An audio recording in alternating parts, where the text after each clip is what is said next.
right, so here's a good one. So Brian's got to, first thing you got to do is you got to take the seat apart, and that oftentimes takes longer than it should.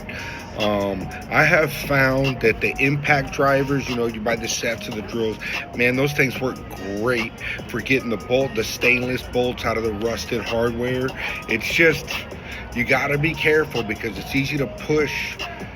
So here's what you do. Here's your problem. Here's your tip of the day. Here's the problem with the T-nuts, right? They use zinc T-nuts in most factories, and they use stainless screws. So the T-nut starts to rust around the screw.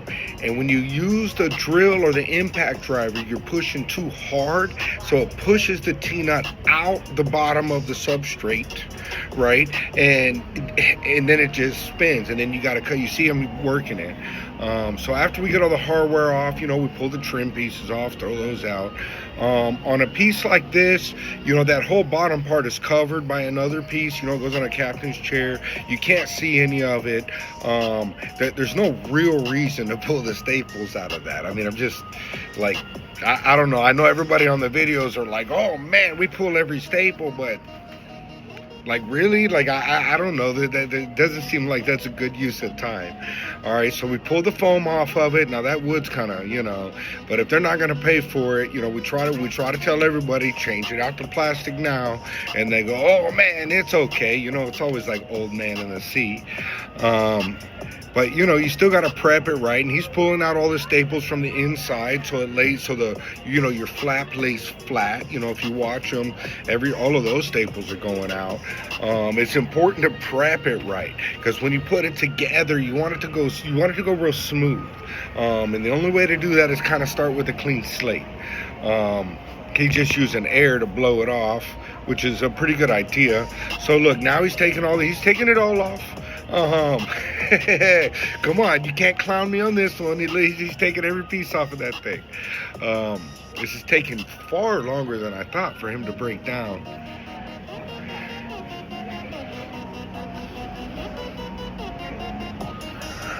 I had to speed it up some. It was getting kind of long with him just taking it apart. He's still just, breaking that thing down. But, it's important to get the thing all smooth and ready to work on. Like, it's like painting a house. Truth, it's just like painting a house. Anybody can put the paint on. It's a matter of getting it prepped right so you don't slosh paint this way in ugly corners and spill it on the rose bushes and whatnot. Like, you got to prep it all right. It's the same kind of thing. So this guy wanted reinforcements inside, so we're just taking a random piece of plywood and cutting some blocks out of it. Some of these bigger guys, they need stuff reinforced. And we do kind of a lot. It's just an old wood thing, give the guy what he wants. People come in, well, you shouldn't do this, you shouldn't do that. Listen, man, the guy's standing here with money. This is what he would like done on his boat. We're here, we aim to please, right? So he's getting it all clean now. Look, now we're getting to it, man. Now he's going to start upholstering something.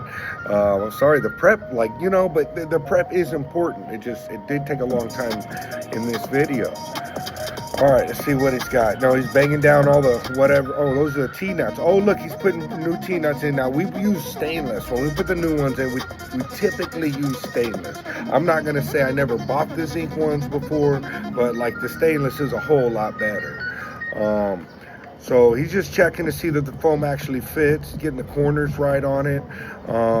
Sometimes the foam shrinks, so you got to kind of massage it back into place. And a lot of times, so that's why we use so much Dacron. Listen, they're not going to pay for new foam, but you really want it to have a plush new look to it. The cheap, easy, affordable way to do that is with Dacron. We use a ton of it.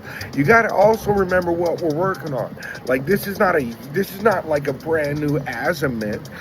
This is an old Sea Ray or some such, right? So like we're giving them bang for their buck.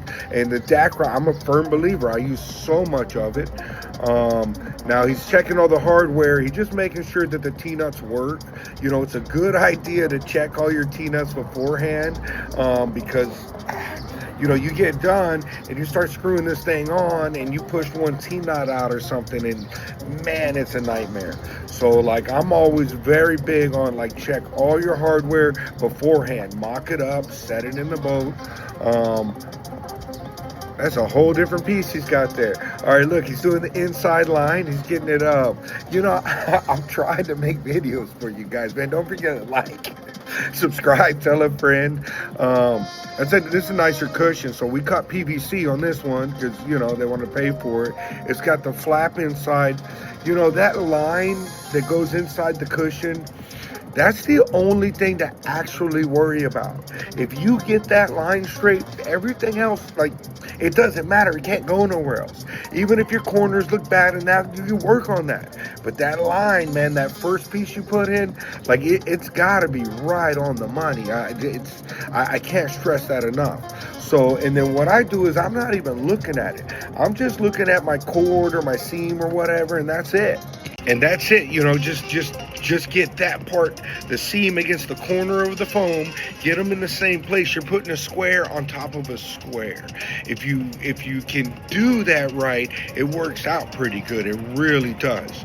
And everything else, just, you know, getting it right. Don't forget, like, share, subscribe, tell a friend. Thanks for watching my video. I'm gonna try so hard to make this better for you. We hired a guy that's supposed to come in and work the cameras. I want desperately to be able to teach this to you guys on film. Have a great day. Thank you.